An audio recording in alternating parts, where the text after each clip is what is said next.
Welcome, everyone, to the March 2023 meeting of the Humanist Society of Santa Barbara. My name is Judy Flattery. I'm the president of the society.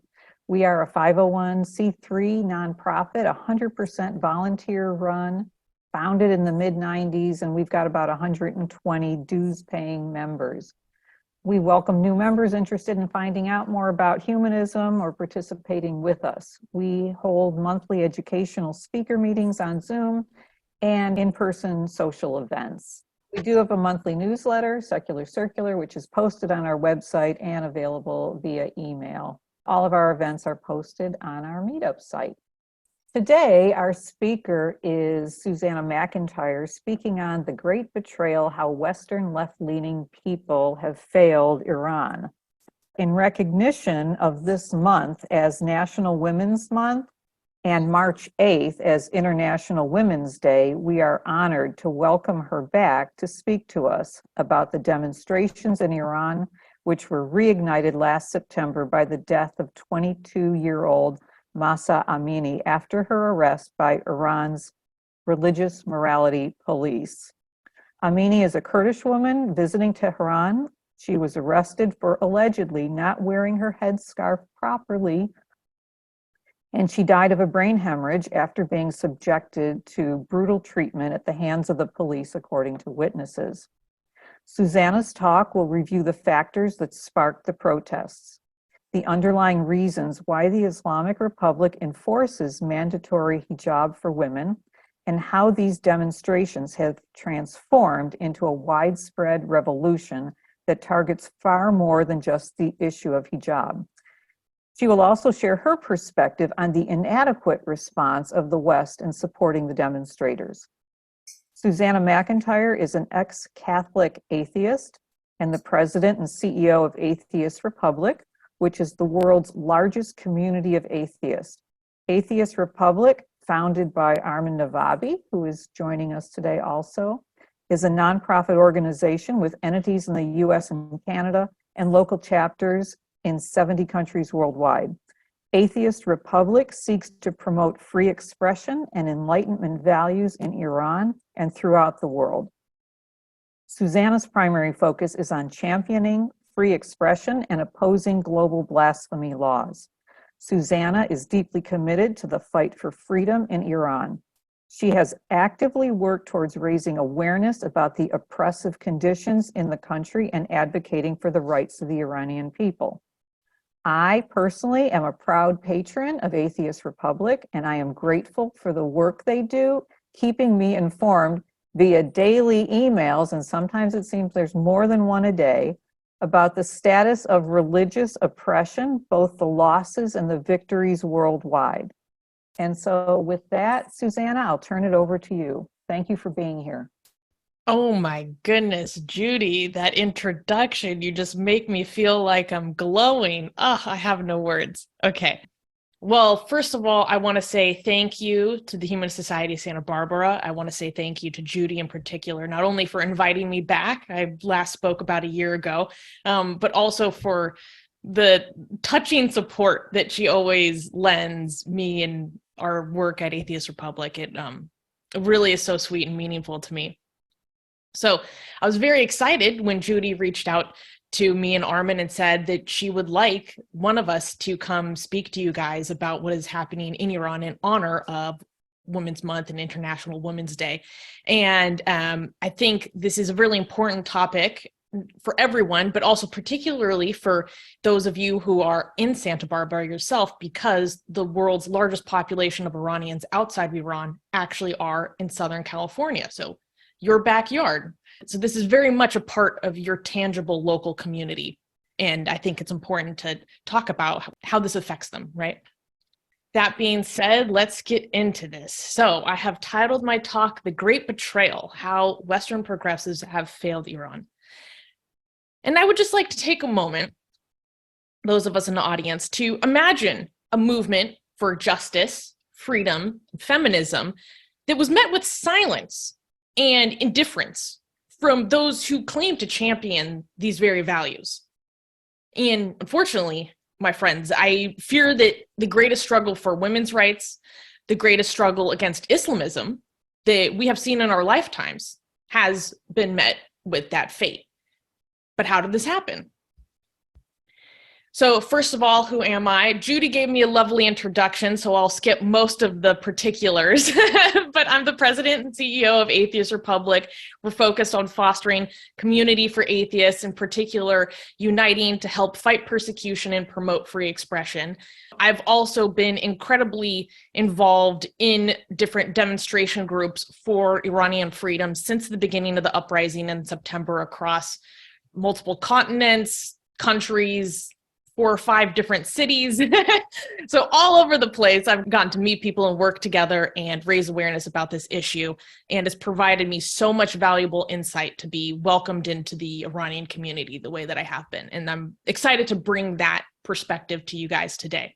Some of us might be familiar about how this all started, but let's assume that we don't know. Someone who's brand new. What was the spark behind what's happening in Iran today? On September 16th, 2022, 22-year-old Kurdish Iranian woman Mahsa Jina Amini died due to a beating she received from the morality police due to her improper hijab roughly 3 days earlier. She spent the next 3 days in a coma before she died of her injuries. She had been visiting the capital city of Tehran, far away from her home in Saqqez, Kurdistan province, and she was beaten to death. This is the fundamental nature of the Islamic Republic regime. And this brutality is an essential requirement. And I hope to examine that in the talk that I'll be giving to you guys today. But first, we need a little bit of perspective. Let's talk about who's responsible for her death, the morality police. It's important to understand that most Iranians that have grown up inside of Iran have had a firsthand traumatic experience with the morality police. Every single one of my friends that grew into adulthood inside the country, they can tell you a story. And the death in custody of Mahsa ripped open a wound, as most Iranians could relate to the indignities forced upon them by this ever-present specter of the state. More so, everyone has a woman in their family, so the nation was painfully aware of how easily the same fate could have happened to their daughters, their sisters, or themselves. Her death also cut across all sections of Iranian society. You are vulnerable to this particular form of state violence, no matter if you are upper class or lower class, Persian, or an ethnic minority. While other major demonstrations in Iran, the Islamic Republic's history have typically impacted certain segments of society more than others, this event truly was a great equalizer, and therefore the greatest unifier that we've seen thus far. When the death of Mahsa was announced, the people of Iran reacted more boldly than the regime has experienced in its now 44-year history. So let's break down the hijab issue. In a near instant response to the brutal death of Mahsa, Iranian women took to the streets to publicly unveil. There have been previous movements against the mandatory hijab, each historically significant and increasing in participation in recent years. But the mass unveiling that we saw had never before been seen at this level in Iran after the rule of the Ayatollahs was established. Women took to the streets to throw off their hijabs, even burning them to great acclaim. So here are a few iconic images that came out of Iran during the first months, weeks of uprising after the death of Mahsa. And in particular, in the top, you will see a phrase here. It says Jin Jian Azadi, which is Kurdish for woman, life, freedom, which then became Zan Zendegi Azadi, which is Persian for woman, life, freedom, the motto, overarching slogan, the call to action for this revolution.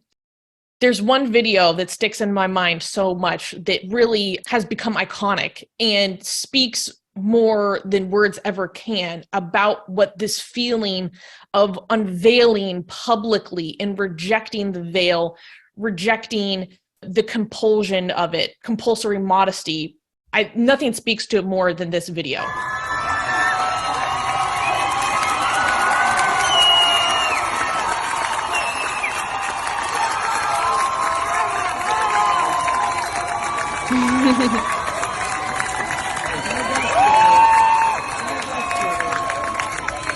I just want to play the beginning over again because it's so good.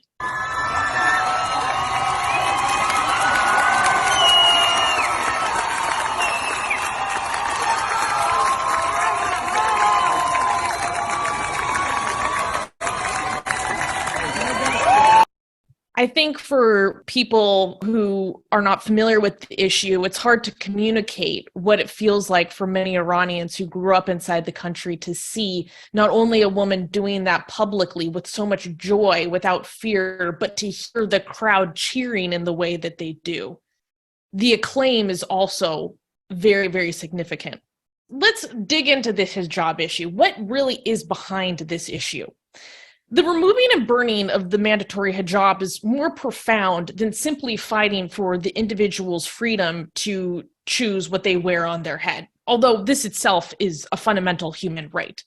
This resistance is also not something new. The objections of Iranian women over hijab and the standards of modesty date back well over 100 years.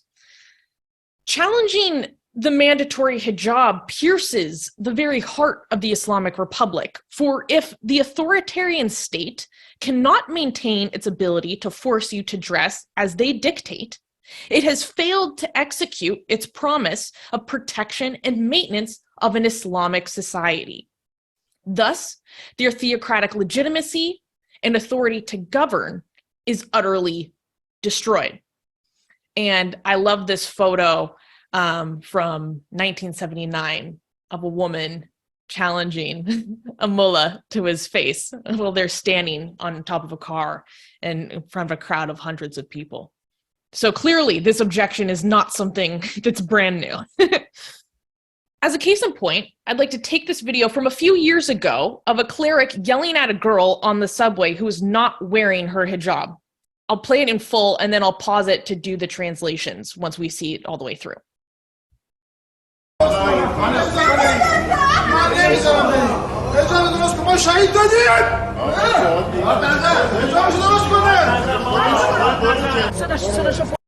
So let's walk through this again. So he yells, "Put your hijab on." And then she says, "I don't want to, you stupid man." And then he said, "Then I won't let you go. Fix your hijab. We gave many martyrs." And then another man is like, "Don't shout. Don't bother her." And he's like, "She has to put her hijab on." So let's break down what's happening here. Here he screams at her, "We gave martyrs." And this is referring to, thousands of men who died during the Iran-Iraq War, during the initial struggle for establishing the rule of the clerics. The message is clear. We gave blood to establish Islamic rule, and you must behave within the dictates of an Islamic society. Thus, to end the compulsory hijab is to terminate the authoritarian's ability to enforce their will upon every aspect of your life: your work, your car, your home, your bed. Every family has a woman, so the repercussions of this expansive state power are of consequence to all citizens. The impact is hardly exclusive to women. Mandatory hijab is a practice that is fascist to its core and can only be maintained through government overreach, abuse, and fear. To unveil in public is to spit on the founding mandate of the regime, despite the risk of being sentenced to lashes, to torture, and forced confessions on state-run TV, and decades of imprisonment. As you can see, the initial spark may have centered around hijab enforcement, but to reject the compulsory hijab is to reject the Islamic Republic. Thus, the rhetoric quickly transformed from anti-hijab slogans to chants that demand an end to the clerical rule altogether. However, I want to be clear that the calls for overthrow have been clear and bold for years. This isn't something new, and unfortunately, this fact is something that is often willfully hidden by Western media. What is newer is the increasingly high levels of popular public support for regime change and the rate at which the attitudes are changing in favor of regime change. It's actually quite startling. So here you see someone holding up a sign that very clearly, explicitly says regime change in Iran. And here I have a word that's very important. It's barandaz. And barandaz basically means, a translation could be like overthrow or to topple. So people who oppose the regime are called barandazi. They're like, I'm a toppler, I'm an overthrower. And so this is a very important word in terms of the different political systems, if someone's a hardliner and so forth. As such, I want to talk to you guys about what is happening in the street. And I think it's very important to listen to the streets in a certain way, because they can very clearly help tell us what the people are asking for. So when I play these for you, this is just a small sampling. I want you to consider what is being said and then what is also not being said, because this will become relevant later in my talk. Here is a clip from early October.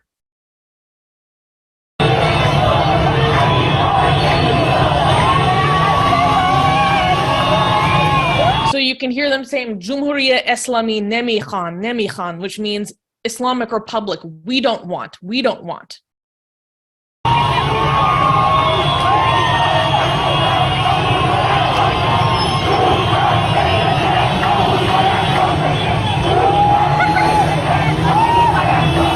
And then the second part of the chant that they say is basically guns, tanks, and fireworks. And then the second part of the chant is basically like, mullahs go to hell. Or like, mullahs get out of here, mullahs go to hell. Next, let's play this one from December 5th. Oh, this is super powerful.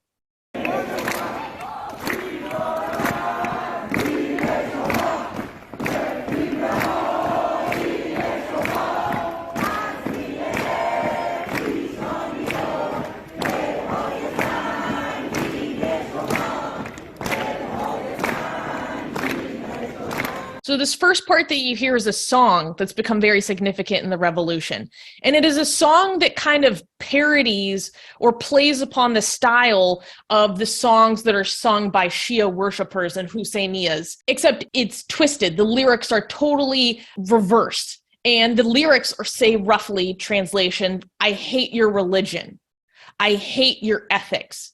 I hate the callus on your forehead, which refers to how people who are trying to show that they pray so much that they earn a callus on their forehead, but it's something that people do that's fake. So it's saying, I hate your hypocrisies. Very, very bold, very bold.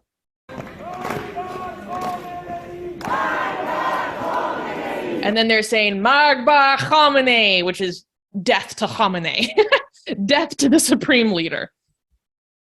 So that chant alone is so significant, because to live in an Islamic Republic and have people chanting en masse, I hate your religion, that's pretty bold. Next, we have this one from December 16th, which is very, very interesting.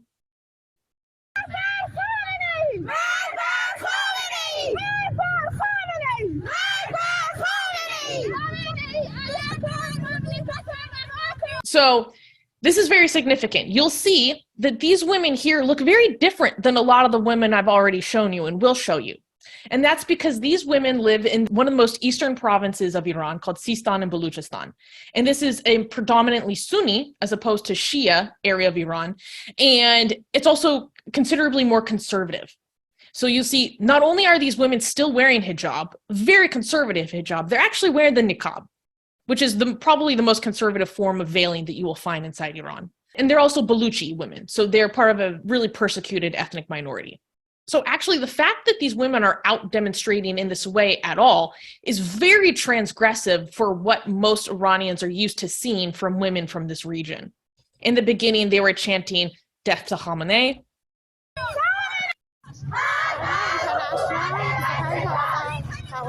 So then they were chanting, death to the child-killing government.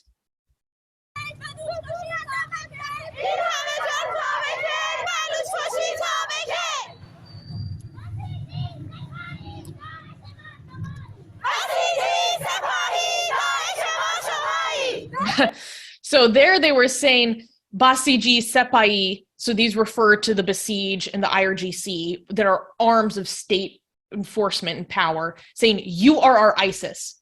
These apparatuses of state violence, you are our terrorists, not some foreign insurgents. So that itself is very, very powerful. And then we have this clip, which the translation is on the screen, but this is very powerful. This was filmed at the memorial ceremony for a civilian protester that was killed in the streets.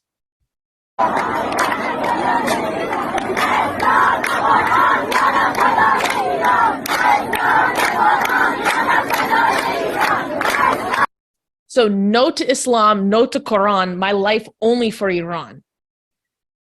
This is wild for the people that I know to see people in mass being this openly anti-Islamic. This really is like a watershed moment. It's really hard to communicate to those who don't know like what the Overton window was before this.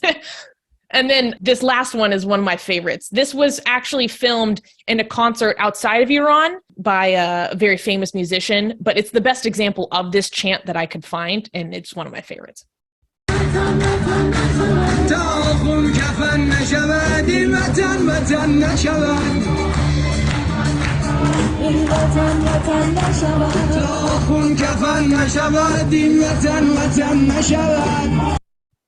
So he was saying, Ta akhun kafan nashavad, in vatan nashavad. In Persian, it sounds a lot more poetic, but in English, the translation is basically, until the mullahs, until the ayatollahs become covered in a funeral shroud, this homeland is not a homeland. So until the mullahs are shrouded, this homeland is not a homeland. It's so bold and transgressive to me. It's one of my favorite chants. In Persian, they're called shawars. Something else we saw as there was a vast transformation of this movement is the wielding of blades. The act of cutting hair quickly became a symbol of resistance and rejection of the regime, and it's imbued with profound meaning. In some cultures, cutting hair is part of the grieving process. Historically, women have cut their hair upon the deaths of their loved ones to symbolize becoming like men and preparing for vengeance. Many also saw cutting their hair as a statement saying, if you're going to kill me for showing my hair, it's better to have no hair at all. This spread quickly with foreign celebrities like you see here in the top left, and politicians even on the floor of the European Parliament taking up the action upon themselves to show their solidarity with Iranian women. Here's an example of a woman inside Iran in a city called Kerman. And again, I want you not only pay attention to her, but pay attention to the crowd and the reactions of the crowd.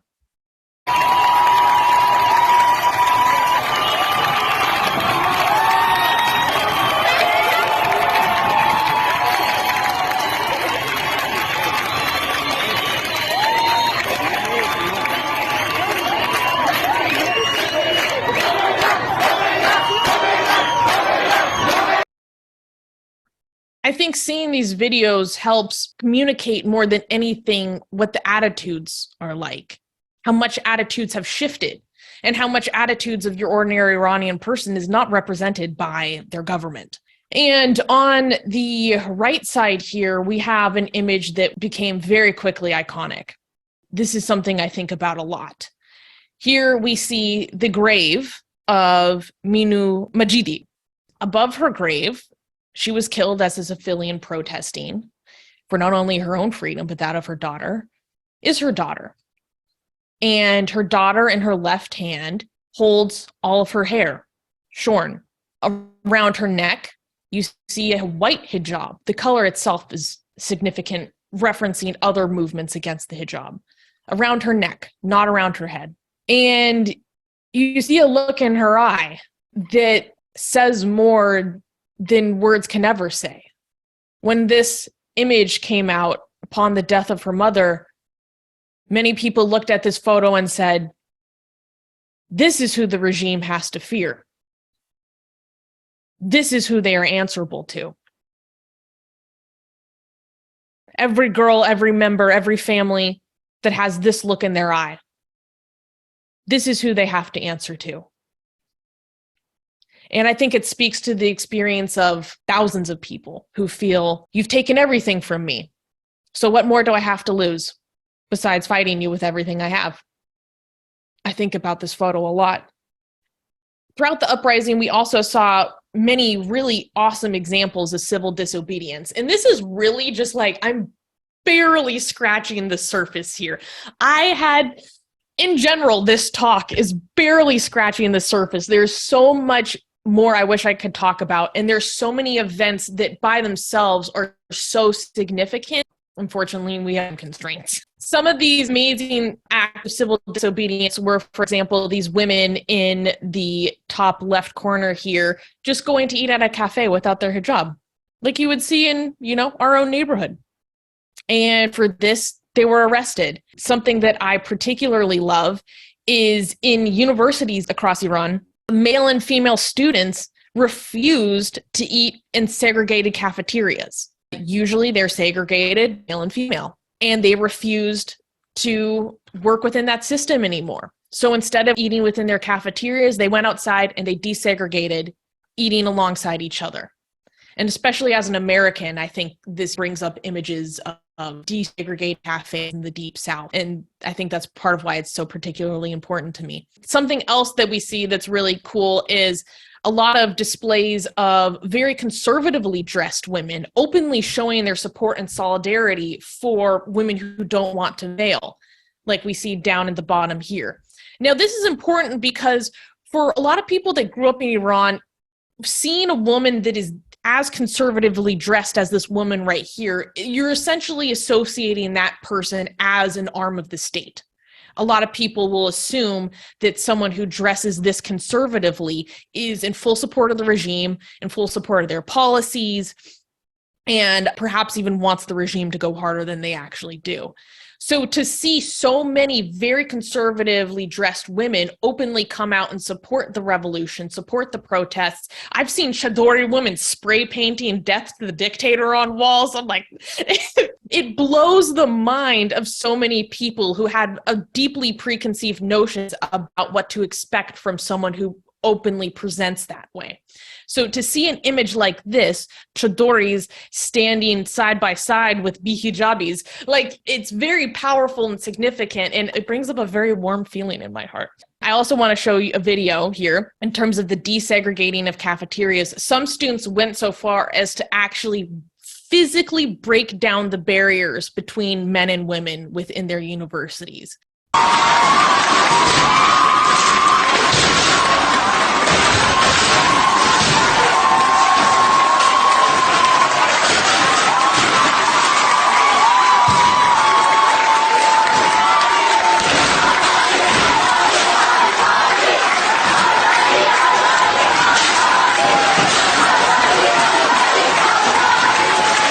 So what you hear them shouting is Azadi, Azadi, Azadi, which means freedom, freedom, freedom, or liberty, liberty, liberty. I always get goosebumps when I hear Azadi shouted. One thing that cannot be understated is the role of the diaspora in this revolution. A major factor in this uprising has been the historic mobilization of the Iranian diaspora. The role of the diaspora in exerting international pressure cannot be understated, and they have had perhaps the most significant role in magnifying the voices of people inside Iran to the world. Also on the front lines of fighting disinformation and propaganda about the desires of Iranians, and there have been hundreds of thousands, probably millions of people that have participated in international protests for Iran at this point. Hundreds of international cities on every continent, I guess except Antarctica. If there has been one on Antarctica, someone please tell me. But here on the left, we see an image that has become iconic. And at the end of October in 2022, there was one of the first major global rallies that happened for the Iranian diaspora.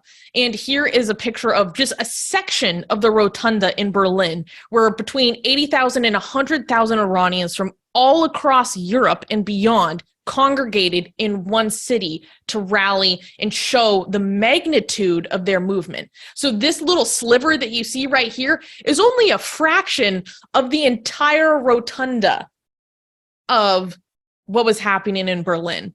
And I'm actually very excited to say that we had Atheist Republic members who were there.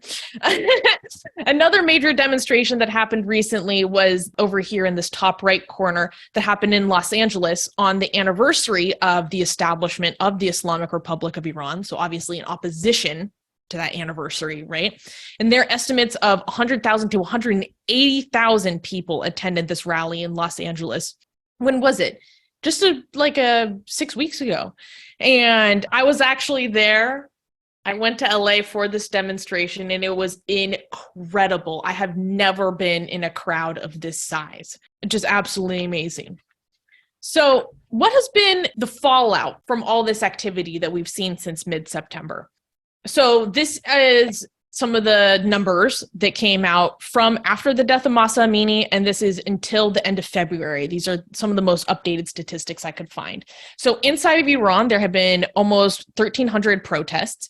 It involved almost 170 cities. There have been 530 civilian protesters that were killed, at least 71 children that were killed. On the right side over here, we see a collage of just a few of the child victims that were killed either for protesting, or a lot of children were killed in stray bullets, just open gunfire. 70 regime forces have been killed since September. Now, this is significant because this is the greatest number of regime forces that have been killed in any movement or uprising in the Islamic Republic's history. They've never taken losses like this, with many more injuries. There have been almost 20,000 arrests of civilians, and 4 protesters have been executed. We see them down here in the bottom left. From left to right, their names are Majid Reza Rahnavard, Mohammed Mehdi Karami, Mohsen Shekhari, and Syed Kian Husseini, who preferred to go by Kian instead of his given name, Mohammed. What was also very significant that doesn't get a lot of coverage is what has now been known as the Bloody Friday of Zahedan, which occurred in the Sistan and Baluchistan province. The Bloody Friday of Zahedan happened on September 30th, where regime forces killed roughly 93 people in a single day as they exited the Grand Mosque of Zahedan after Friday prayers. So really an unfathomable level of massacre. And every Friday since then, the people of Zahedan have come out in some of the largest demonstrations that we continue to see to this day, every Friday.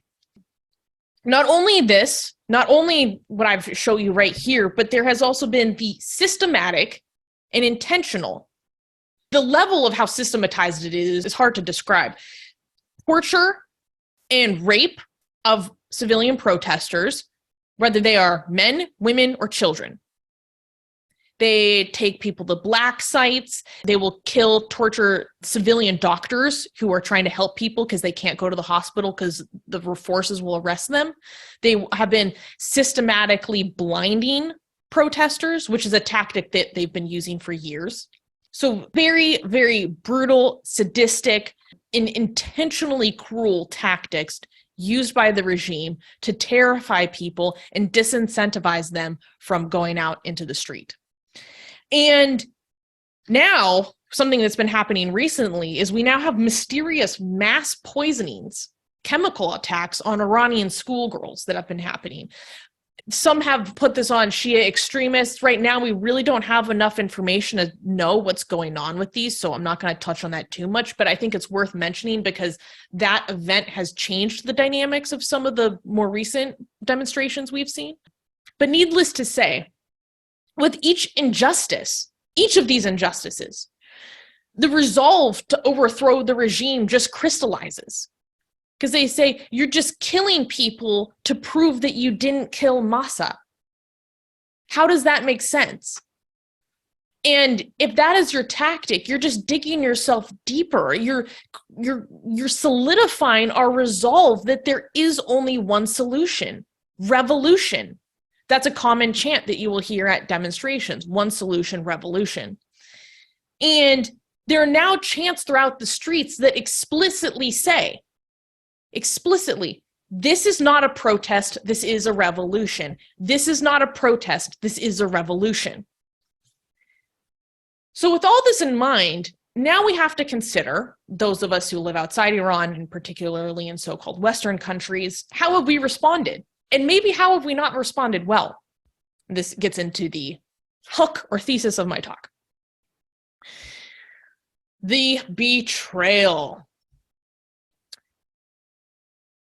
The first thing that bothers me as someone who's been very involved in this and very close to this cause and this movement is the continued diminishing and dismissing of the goals of the uprising. So here's some common misconceptions I hear. I hear things like Iranians are protesting against sanctions. Iranians just want to end the mandatory hijab. And Iranians are protesting to abolish the morality police. Now, these are problematic because each of these misconceptions could be boiled down to essentially centering around reforms. They say, oh, Iranians just want to change this policy. They want to change this thing about their life. Besides that, they're like, that's really what the problem is. The problem isn't the government itself. Not to mention, Iranians are protesting against sanctions. This is like low-key something that leftists say to like blame everything on the US. Therefore, like stripping Iranians of their own autonomy, which I know a lot of my friends find extremely aggravating, disrespectful, and offensive.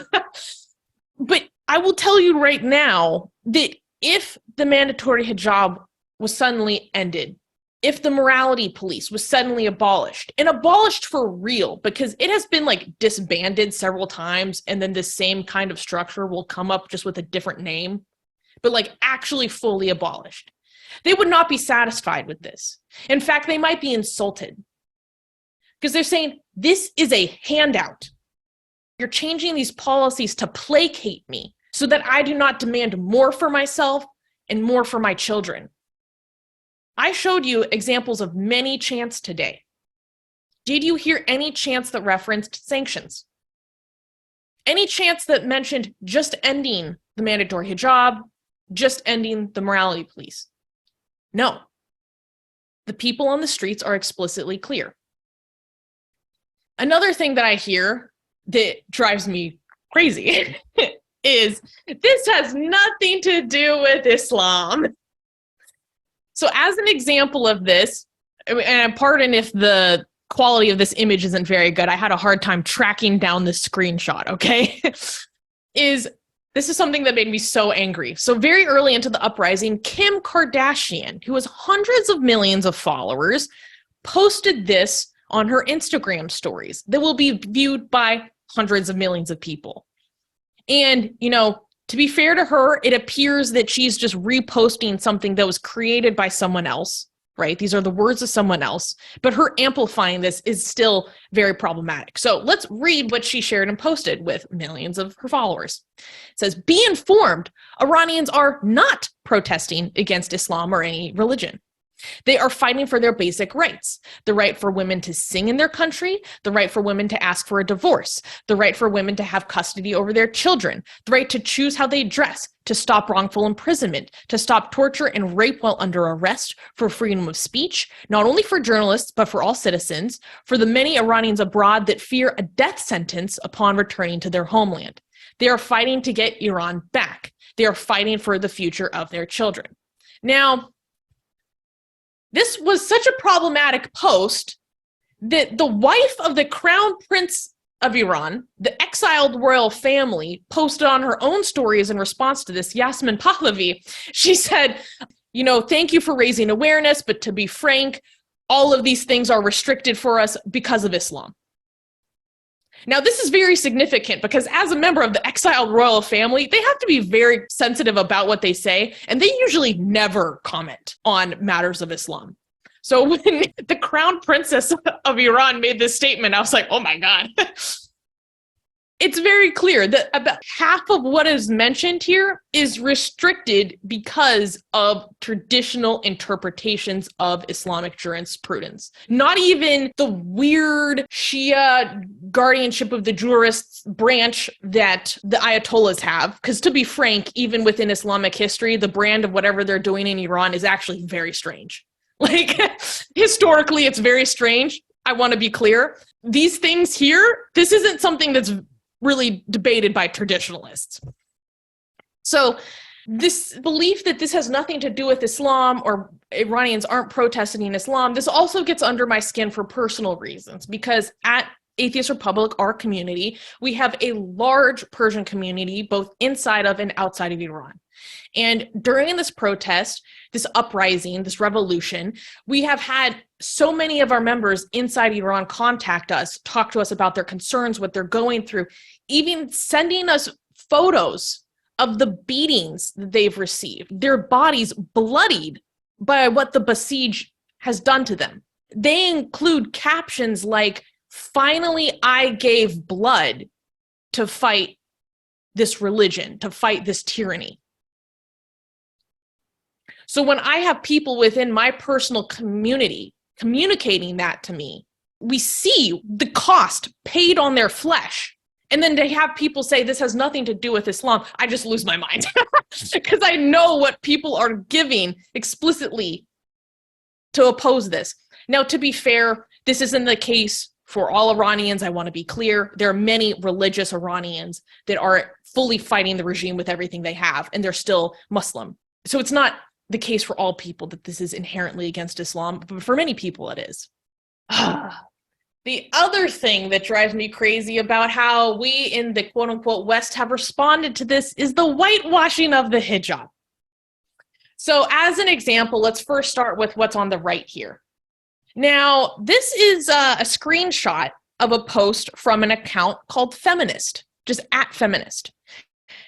I think this is probably the largest feminist account in the world, and they have close to 7 million followers. And they made this post very recently after the death of Mahsa Amini. I don't remember how recently, because they have since deleted this post. So I can't double check to see how quickly it was after her death that they made this post. But I remember this post because it made me lose my mind. And I remember being so incensed by how insensitive it was because it was so soon after her death. But let's read what they posted. They said, "This isn't your convenient opportunity to equate hijab with oppression. Iranian women are fighting for their right to choose whether or not they wear the headscarf. Unfortunately, any patriarchal society will find its own means to control women, such as American women's fight against state governments for abortion rights." I can see Armin losing his mind in the audience. "Islam is not the source of the problem. Sexism, corruption, and power is." Now, this is so offensive on so many different levels. First of all, the timing. Second of all, equating what American women go through to what Iranian women go through is like a slap and spit in the face at the same time. Because yes, I will of course acknowledge that there are millions of American women that are deeply impacted by the revoking of Roe versus Wade and the impact on their reproductive rights. However, it is in no way comparable to what all Iranian women go through in Iran for decades. We're talking about some of the most systematically discriminated against, oppressed women in the world versus some of the most privileged women in the world, even with the problems we have with reproductive access in America. We're still some of the most privileged women in the world.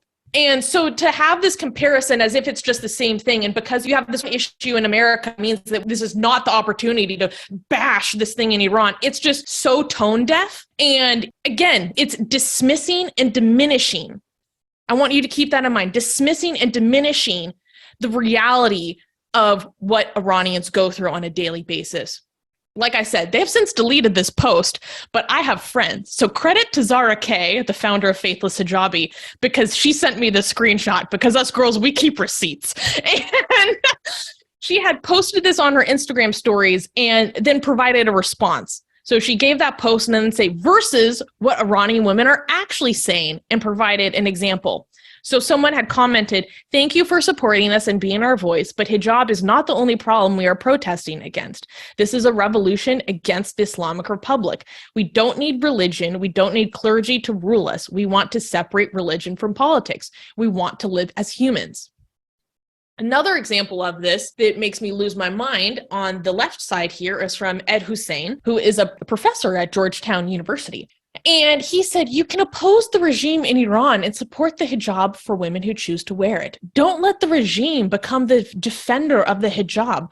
Burning a hijab is as silly as government imposing it by force." And he went on to say that Iranian women are essentially only doing this because they're inspired by bra-burning French intellectuals, to use his words, again, which is such an insult to the almost 100 years of Iranian women's intellectual thought and progression surrounding individual liberties. This is homegrown. Again, it's the French intellectuals that are influencing these women. Again, it's the West. They're putting ideas in their head. This is their interference. It's not really their culture. You hear all these kinds of excuses and ugly ways of painting this situation and really stripping people of their autonomy, the ability to think for themselves. Okay, next. Oh my God. Oh, the more I get into it, the more I lose my mind. Okay, the next example of betrayal is a truly insidious accusation of offense. So this is one example. This is a very poignant example. So I'll give you the background. This happened recently too, like only a few months ago, maybe 2 months ago.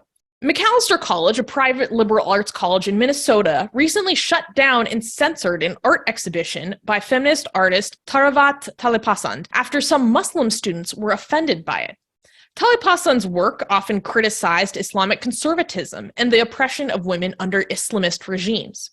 Some artworks the college claimed to have shocked and offended the students' sensibilities include a risque drawing of a woman in hijab, lifting her clothes and showing her underwear, and another lifting her niqab to reveal her underwear while raising a middle finger. The exhibit also featured a porcelain sculptures of women in niqab revealing their breasts. Not pleased with her artworks, some of Macalister's student body members submitted a petition demanding to shut down the exhibition, claiming that Talipasand's work caused quote-unquote deep pain and even quote perpetuated harm against Muslims. Macalister covered the artwork with black curtains, which critics called censorship. Administrators at Macalister eventually reopened the exhibit, albeit with less censorship. The entrance doors were taped up so that people could not see the artwork. Visitors were shown a content warning of upsetting or unacceptable images. So in the middle, obviously, we see here an example of some of her work, and here is a picture of the artist on the right. This breaks my brain on so many different levels.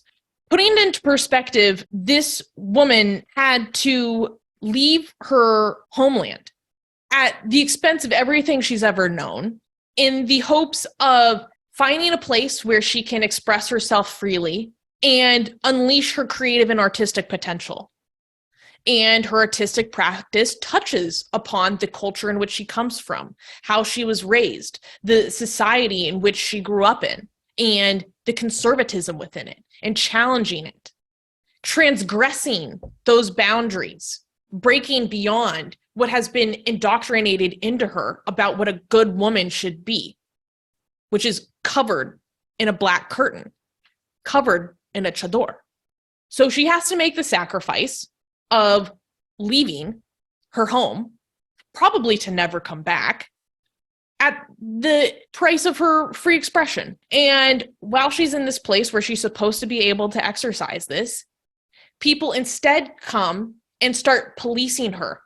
And not only do they start policing her, but they start to use some of the same rhetoric that the Ayatollahs in the regime would use to censor her, about how offensive it is, how crass it is. It's hurtful to Muslim sensibilities. And how do these censors enact it? They enact it by covering her work with a black curtain. The thing she had to give up everything to transgress, to be free of. Not only that, But within this exhibit, it included a neon sign. And the neon sign said, Zan Zandagi Azadi, woman, life, freedom. The motto of the greatest woman-led revolution we've possibly ever seen, certainly in our lifetime, the greatest struggle against Islamism, the greatest struggle for liberalism.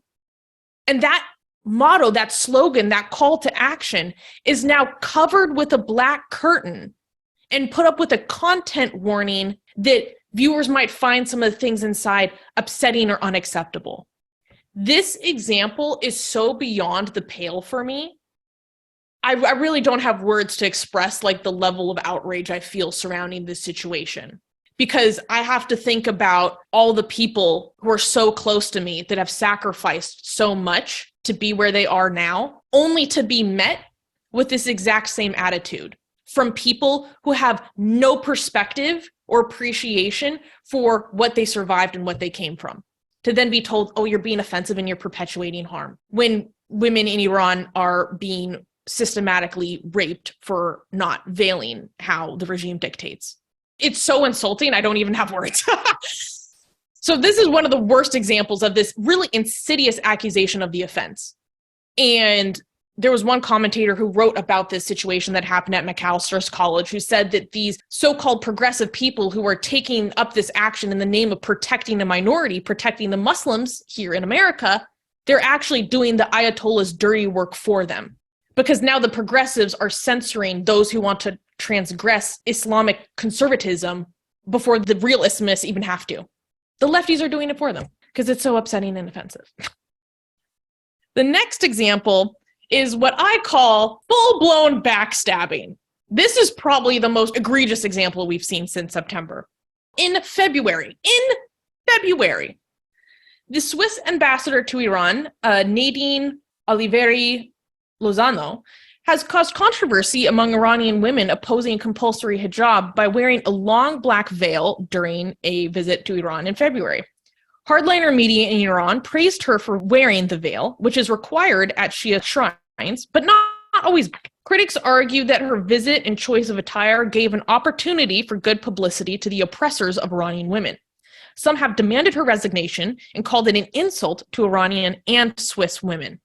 So this situation, this example is so egregious because we've had a situation with female diplomats from Western nations going to Iran and wearing the veil for years now because it's compulsory for all women. It doesn't matter what religion you are, what country you come from. If you come to Iran, you have to wear it. But what Iranian feminist activists have been yelling at their Western feminist counterparts for years now is that when you show up in Iran and you wear the hijab, you are legitimizing and validating the tool of our systematic oppression. The trademark of the Islamic Republic is the veil on my head, and you come and you wear it and you're legitimizing it. What's even worse about this woman doing it is not only is she doing it, not only is she on a diplomatic excursion to Iran at all during this point in time, but she's wearing one of the most conservative forms of veiling that you see in Iranian society. She's wearing not only the chador, but a black chador. This is very, very conservative. This is more conservative than how most Iranian women dress. And you can see the little logo of the state media right here. State media then goes and they take this image and they go to Iranian women and say, why can't you act like this woman? She respects our culture. She understands that dressing this way is important when doing these kinds of activities. She understands that it's important to show modesty and be appropriate and reverent. Why can't you do the same? Look at these Western women that you love so much, that you want to be like so much. Well, they come and they respect these things too. So why aren't you doing it? Why can't you be good like them? They use images like this to legitimize their policies and everything they do. This has already been a problem for years, but for her to do this after the death of Mahsa, when the voice and will of the Iranian people has never been more clear to the international audience about what their desires and intentions are, this is really full-blown backstabbing. Because previously you could say, okay, well, I wasn't really aware of the situation. Maybe I didn't know this Iranian feminist activist, that they felt this way, But this has been in the international news for months now. Everyone knows what's going on. So to me, this act is particularly egregious. And finally, in terms of so-called betrayals, we have the questions surrounding regime change. So here we have a crowd of people pushing the little Allah out of the Iranian flag. So this is, you know how I talked about Barandaz earlier, Barandazi? This is peak Barandazi. We are pushing it straight out of our flag. We're going to topple it right out of our flag. This situation with the regime change is particularly frustrating with me when it comes to progressive people. And let me be clear, I'm a liberal. I just don't call myself a progressive. You know, we have so much baggage when it comes to these labels in America. The problem that I have is that a lot of so-called progressive people, they will use this phrase a lot when it comes to different social justice movements. They say, amplify marginalized voices, amplify marginalized voices. Now, the problem is it seems like they don't want to amplify these marginalized voices when they are explicitly asking for regime change. Because contrary to the popular belief of many people, the calls for regime change actually make lefties squirm. And I believe this is informed by the disaster of United States involvement in the Middle East region for the past several decades, understandably so. Informed by what we did to Iraq, informed by how things went down in Libya, informed by how things happened in Syria. So I understand on a large scale level why the phrase regime change can get big reaction out of some Americans. And despite what a lot of people think, actually, many people across the aisle don't want to touch this issue altogether. In many ways, American politicians, or the powers that be, actually don't have an appetite for this. They don't want more instability in the region. They want to stop touching this region and just go home. Well, sometimes the issue comes to your front door. And on the extreme end of things, there are some lefties or full-blown communists who think that the entire situation, this entire uprising, is essentially just a CIA conspiracy. This is all just the West puppeteering everything. And again, this is informed by the US's historic involvement with the Shah of Iran back many years ago. This is frustrating to me because a lot of Western left-leaning people will be fully in support of everything that's going on until they start hearing the calls for regime change. And I think what we really need to keep in mind is that the message that is very clear to me after working with this community for a long time, very closely, is that the message to me and to the world is clear. The message to Western leaders is essentially, you can hear them chanting, we don't want you to save us, just stop supporting our murderers. Stop negotiating with our murderers. So AKA, we don't want foreign intervention, so you don't have to get freaked out about foreign intervention and how that went wrong in the past. We don't want foreign intervention, but please stop legitimizing our oppressors. And this legitimizing happens in a few different ways. It could be diplomatic events, diplomatic conferences and fora, or going so large as the JCPOA. This is really the most hot issue, aka the Iran nuclear deal. But that is far outside the scope of this talk. And it's too much to get into now, but that's probably the biggest example of the stop negotiating with our murderers sentiment. So all that being said, you know, I've had a lot of criticism, obviously, but it's not all of that. I also want to talk about some positive things that are going on, particularly what my organization, Atheist Republic, is doing to help. This is important to me because Atheist Republic was actually founded. Well, Armin, our founder, was still inside Iran. Our roots and our ties to our community there are as strong as they ever have been. And so I feel a real sense of duty to working and supporting that community in particular. And actually, fun fact, you can see me waving the flag in the background of this picture. This is in Vienna. Whenever I'm at a demonstration, I feel this like instinctive need to be at a high place. So I always climb on something so I can watch everything. I don't know why. Anyways, what is Atheist Republic doing to help? So Atheist Republic has launched something that we have titled Operation Iranian Renaissance, or Op-Ir-Ren for short. Let's check it out together. We have launched a project, and this comes actually directly from the calls and demands for help from our Persian community inside Iran. And we aim to create easy to understand tools for the Iranian people to equip themselves with practical knowledge for maximizing safety while fighting for their rights. This is particularly important because there is a wealth of knowledge shared amongst demonstrators on how to protest safely. It's so easy to find this in English. But unfortunately, there is very little of this content available in the Persian language. So our intention is to help make this kind of knowledge and information accessible to a Persian language audience. Operation Iranian Renaissance has already produced Persian language protest safety guides. So we have one here called How to Protest Safely, as well as guides on how to treat bleeding and gunshot wounds. And we have so much more that we want to do, including guides for creating self-protective equipment like helmets and goggles, instructions on how to treat tear gas, how to help avoid police brutality, all sorts of things like this. So if you want to learn more about this project, go to opirren.com and you can find our website. You can learn more about our values, what we want to accomplish, and actually this is going to be the central resource center for all the materials we produce. So this website is fully translatable into Persian.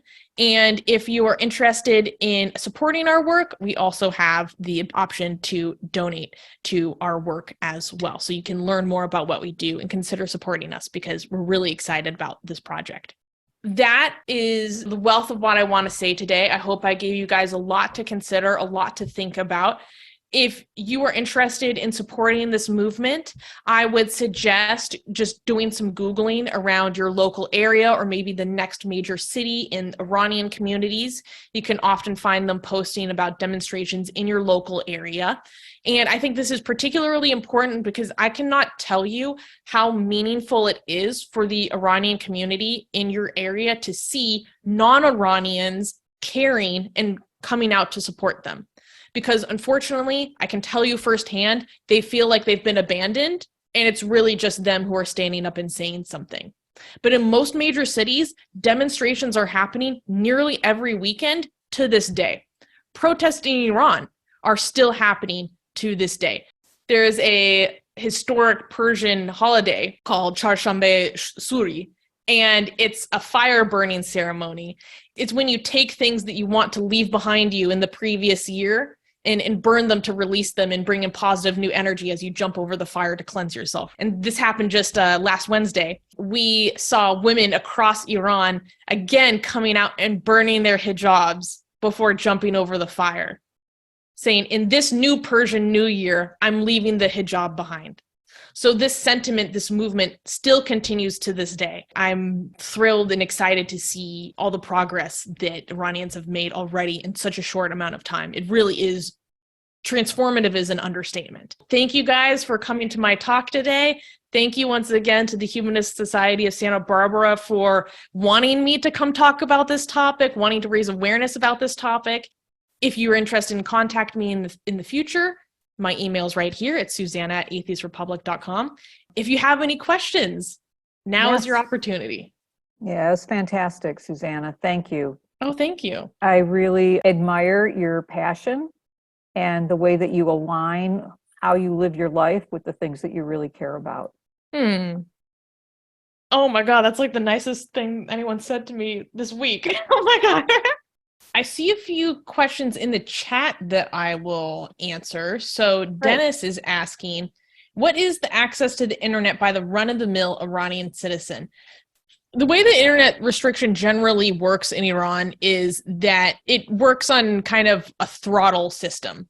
So depending on what's happening at the moment or at the will or convenience of the regime, they'll just put a throttle on the internet. It's only in very rare and very dire circumstances that they fully cut it off. So when it's fully cut off, it's extremely alarming and sends panic through me and my close friends, many of them.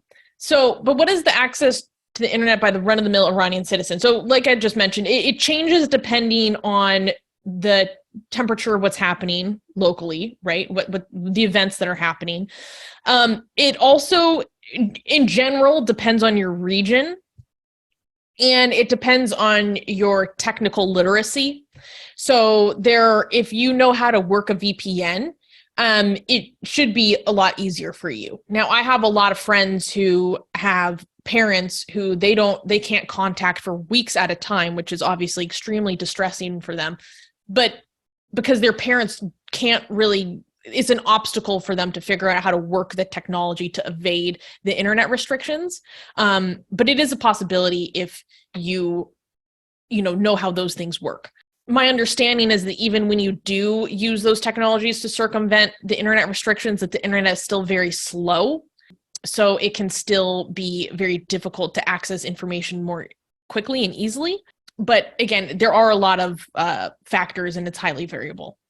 Secular Sakai is asking, how can one best find and network with their local Iranian community regarding protests and assisting opposition to the regime? The tactic that I use is that I just start looking for Iranian community groups in the biggest cities that are closest to me. Like a community center, maybe a cultural group. Oftentimes they'll be promoting these protests on their own pages and social medias. But if they don't, then I just contact them directly.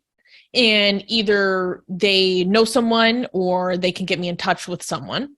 Another thing that I do is, honestly, if you go to a local Persian market or grocery store, you could probably ask them and they could point you in the right direction too.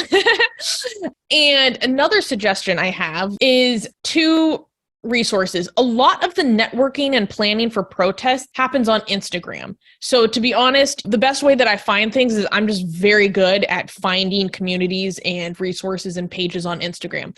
But there's this page called Middle East Matters. And oftentimes when there's a global rally that's happening for an Iranian issue, they will post about it. So like here you see, okay, November 19th, there was a global protest for Iran. And if you click through it, it'll show you the time and the place that it's happening in all these different cities. So that's one way to keep updated and abreast of things. And then there's another page for PS 752 Justice. For those who don't know, this was a civilian aircraft that the Iranian regime shot down about 3 years ago. And they have taken on a major role as acting as oppositional figures to the regime. And they also post a lot of information about global rallies that are happening across the world. So this is also a very good way to find protests for Iran in probably the closest major city to you. In terms of networking, I think you just show up and then find someone that seems like they generally know what they're doing. For me, it's pretty easy to identify who's kind of running a protest. And when it looks like they're not immediately busy with something, just like go talk to them and be like, hey, I'm not Iranian, but I really care about what you guys are experiencing. How can I help? And literally just showing up and saying, I'm a non-Iranian and I care will mean so much to people. Just seeing someone that isn't from their community, that doesn't look like them, come up and show up and be in person. That alone, I've gotten so many people only for just being there that come up and say thank you because they don't expect it, which itself is kind of sad. I think that would be a good way to network. And in terms of assisting opposition to the regime, I would follow the lead of your local organizers. In my community, we have been very focused on calling representatives to help support the Massa Act, trying to get more Democrats in particular to support the Massa Act, which is the strongest act that's been introduced to Congress in terms of holding the regime accountable for what they've been doing over the past few months and also just in general. Versus there are some other acts that have been pushed forward and they're either very weak or they're actually by groups that most of the Iranian American community believe do not have their best interests in mind, to say the least. I'll leave it at that. So supporting the Massa Act and getting our local politicians behind it is also very important. Qasim John, Durud. He is asking, politicians look for their own benefits. How can we convince Western decision makers that they should support Iranian people practically for their own benefit? Honestly, I don't know if I have a good answer for this. I am very cynical when it comes to politics. So I don't know if you actually can move politicians in that direction, frankly. To be purely altruistic, I don't think so, personally. You can push them to do things because it is in their interest to be part of this movement because it looks good for them and their goals and their constituents. So convince them that this is what their constituents want and that they should reflect what their constituents want so that they remain in power because they're doing what's popular, honestly. That's my opinion of the situation. How has the new revolution impacted minority women in Iran, such as the Christian Armenian community? Yeah, and then so for example, I know at least one Armenian woman who was humiliated by an Islamic Republic member via sexual words when she was in jail because she participated in the revolution, according to Iran Wire. So in general, it's not only minority women, but it's minorities in general, because the LGBT community, that civilians that get arrested also face a lot of abuse and targeted sexual abuse as well. I don't know about like Armenian Christian women in particular. It's kind of just minorities in general get treated like crap, particularly Kurdish and Baluchi people are probably treated the worst. In the sense of being humiliated, it's just like the regime is trying to disincentivize people from participation in any way that they can. So if they see that you happen to be part of an identity group that has been traditionally mistreated, they'll just seize that opportunity to abuse you further because it's another tool in their tool belt. It's just another way for them to put indignities upon you to try to make you not fight against them. In my perspective, and I can be very flawed, right? This isn't my experience, but I really think of it as just seizing upon another opportunity to knock you down a peg with whichever means that they can. And this can even be for like a Persian man. They'll still sexually humiliate him because they can. It's another tool in his tool belt, even though by the social hierarchy, he's supposed to be on like the top of the pyramid. I really just think of it as just like, okay, you happen to be of a minority. How can we poke you in that way to make you feel humiliated? Because yeah, we see this across ethnic groups, minority groups, etc. Oh, Dave is saying Iran's freedom on the internet score is 16, third worst in the world behind only China and Myanmar. Interesting. That's very interesting. Numan is asking, how can I help with this revolution? Well, Numan, I know your background. I know where you are. So the advice I'm going to give is more specific to you. I think that if it is safe for you and if you feel comfortable, one thing that you could do in your particular situation is just talk to your friends about it, talk to your community about it, talk to people in your local language about it, maybe make a post about it, and to show that it's still happening, that this is something that is still relevant. Because a lot of people think that, oh, Iranians like they had this big protest and now things are over now. That's not true. Like I said, things are still happening as of this past Wednesday. I mean, it was Friday yesterday. People were out in Zahedan marching in the streets en masse again. So it's still happening, right? So keeping people aware, updated, that this is still of concern, that this hasn't gone away, and that these are still the desires of the Iranian people, not the Islamic Republic. I think just talking about it with your community alone makes a big difference. Mars, my friend. Hello, you have a question? I missed the first part of this broadcast, but like, you know, as you said, the protests for regarding Mahsa Amini is just all over the place. I'm down here in San Diego, I drive by this crowd just about every weekend. It's loud, it's really out there. What was it exactly about Mahsa Amini's murder that really set off the firestorm around the world? Like, you know, we've been hearing stuff about Iran just for years now, but what specifically about Mahsa made it so? What made her the spark in the room of gunpowder? The short answer is basically how close it hit home for every segment of Iranian society. Versus previous movements maybe had to do with gas shortages or how inflation was hitting a particular social class particularly hard. He was like, okay, well, that's more of a lower class problem, or maybe the green movement was more of a middle class thing. But with Mahsa, it's like every woman knows the fear of the morality police. Every woman and actually men, they know how easily you can be abused by people simply on a whim. I know multiple people who were arrested and beaten all the way through the night just because the guards could. They weren't even doing anything wrong. It was just like they wanted to punish them for having too much fun or something. So people are intimately familiar with how easily that could happen to either a woman that they cared about, their daughters, their sisters, or themselves. You know, women are like half the population. It touches every segment of society. That's what made it such a unifier, is because it really could have happened to anyone. It was intimate. Yeah. And because Mahsa Jina Amini was a Kurdish woman, this really kicked off things in Kurdistan first. There's a long history of, you know, the Islamic Republic oppressing the Kurdish population, and they also don't take it. They are very fiery and they don't take it. So when protests first kicked off in Kurdistan, to see how boldly they did it, I remember seeing posts of people taken aback by the strength and power that they were displaying. And people saying, we need to be more like what they're doing. And so they were really inspired by the power and strength exhibited initially in Kurdistan to then unify and make it national and then international.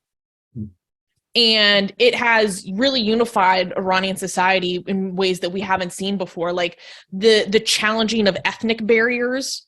Like the unification there alone is like very explosive.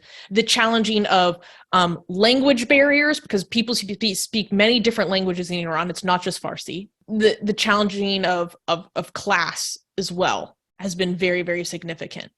I think that's probably those are some of the most significant factors of why this. Yeah, thank you. Are there any other last questions? Sasan John is asking, did we speak about the internet issue facing the Iranian people? I ask this because the internet access of the Iranian people is being cut in order for them to not communicate with the outside world. What can we do to help them? I actually didn't touch on the internet access issue in my talk, which now that you mentioned that, I probably should have. So thank you for bringing it up. You're completely correct. Obviously, it's they cut the internet so that information cannot come in as well as not come out. What can we do to help them? Really, any individual person doesn't have a lot of ability to help. There are certain technologies that we can use in the West to like lend out part of our computing power to help fund VPNs, to help people in Iran. That's awesome that you do, but it's for people who are not tech savvy, it can be a little intimidating. So for the average person, what you can do is basically talk to your politicians about how we should be fighting to get internet access for Iran. Because at this point, a lot of it comes down to the involvement of, as Americans, the US government. The Biden administration has already done a lot to remove sanctions on providing internet access to Iranians. And there has been some work and some rumors and murmurings behind the scenes about Elon Musk and getting I forget what he calls the satellites, but the internet into Iran. Does anyone know what they're called? In the chat, it says Starlink and similar services. Yes, the Starlink. Piper. Thank you. So getting Starlink inside Iran. We already know that there are Starlink satellite internets operating inside Iran, but, getting more in there now, how to do it, that's a whole different issue that is not legal and beyond the scope of my talk. So what we can do as citizens is basically talk to our politicians about them pushing to get this support on a governmental level, Great. more solidified. I think that's how we could be most useful. Great. Thank you for your preparation. Thank you for your passion and enthusiasm. Thank you for the work you do at Atheist Republic. And thank you, Armin, for getting this whole thing started.